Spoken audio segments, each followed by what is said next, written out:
सम्मान के लिए बहुत रुपया दे के दुल्हे राजा के भाई श्री दुल्हा राजा के ने चल गए। कोटि कोटि वंदन, धन्यवाद। आशीर्वाद की कामना बा जौन देव तो अपने के रखले रही रउआ के कमी बा। आई आओ भैया, सबकर मन हो ना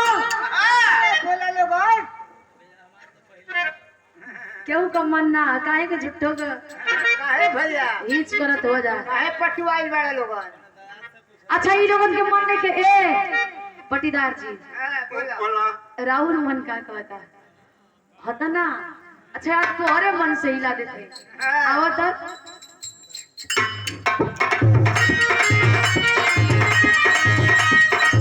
आज साहिब सदिया ना पूरा भूल गई के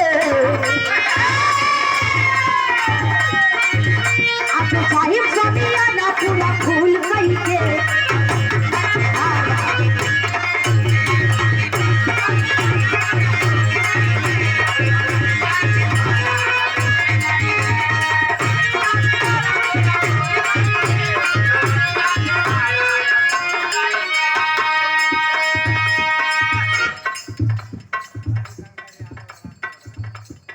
हरिशंकर यादव जी हमारे गार्जियन जी ग्राम कोलड़ा से आशीर्वाद दलिन 50 रुपया कोटि कोटि वंदन आशीर्वाद के कामना बा। कहे तू तो बाहर से आवे लछन भाई के रोज तोड़ देला हमारा ओ भाई के।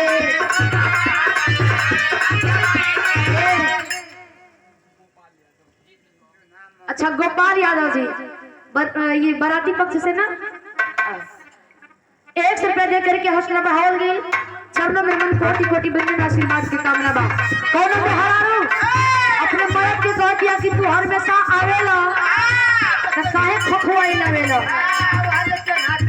भोजन से भेंट ना रहेला का कहे ना तू तो बाहर से आवेला छोड़ाई के रोज टूर गेला हमारा वो भाई के।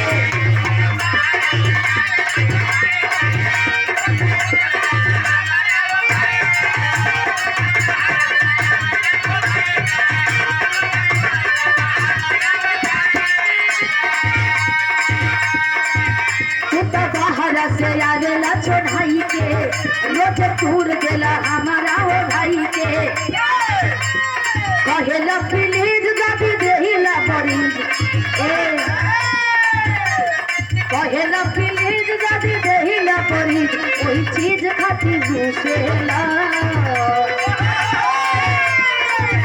तू तो रात भर राजा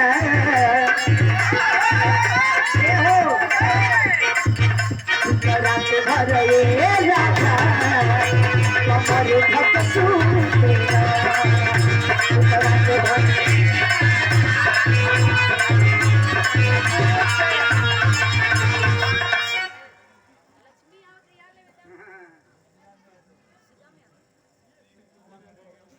अच्छा कन्या पक्ष से श्री राम यादव जी सम्मान के लिए शानदार 100 रुपया दे के कोटि कोटि वंदन आशीर्वाद की कामना बा। कहे कहेला प्लीज जदी देहिला बनी ओही चीज खातिर रुकेला कहेला प्लीज जदी देहिला बनी ओही चीज खातिर रुकेला ए राजा तू तो रात भर राजा कमर भक्त सूतेला राजा कमर भक्त सूतेला।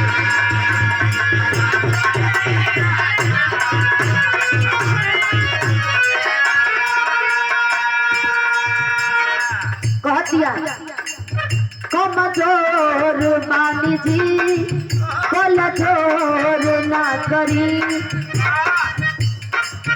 न रखो तुरंत कहतिया विनती करतिया अभी तोर बानी जी न रखो ना करी विधा में पड़ल बानी हाँ बात मानी राजा जी। धाने पड़ल बानी हाँ बात मानी राजा जी प्यार होता नरौआ के काम कहीं जानी राजा जी